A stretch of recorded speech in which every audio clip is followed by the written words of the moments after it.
Babe, what are you up to? Hey, I'm just working on this presentation for next week. Why do you have a Target bag? Oh, this?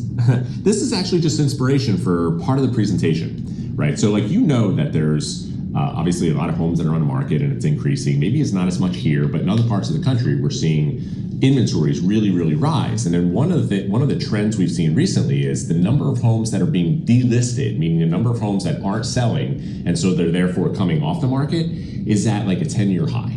And so the reality is it's natural to a certain extent because we have less homes that are selling, so we have less demand, and we have more homes, so not all of them have a buyer. So some of them, in fact, have to come off the market. And so the reality is we have to look at, for the sellers that own those homes and for some of the agents that I coach that work with those sellers, how do we approach the market to give those sellers the highest likelihood of being the next one that sells? And here's the reality, like, there's a lot of people out there that want to sell, right? They either want a bigger home or in some cases a smaller home, or they want to move closer to family or closer to work or for whatever reason, but they're just having challenges, being positioned properly. And let's not make no mistake, like this isn't about the market being bad, right? In some of these cases, we've seen the market appreciate at historic levels over the last 5 to 7 years. Some of these homes doubled in price. And so it's like, when you think about it, if a home is up 100%, but they have to give back 8 or 10% over the course of the last year, because those are the circumstances that the market created, they're not losing. They're still way ahead of the game.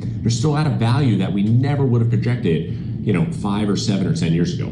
So again, the approach is, how do we look at giving their homes the greatest likelihood? The target bag reminds me of the days a number of years back when I was selling a lot of bank foreclosures, and the banks would approach, and relocation companies would do this too, they would approach the market and they would approach the competition, meaning all the other homes that were listed for sale, as though they had a target on their back.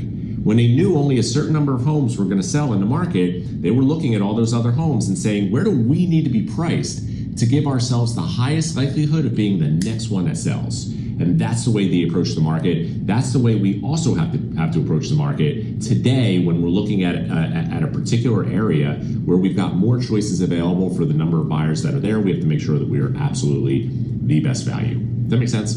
Yes. Cool.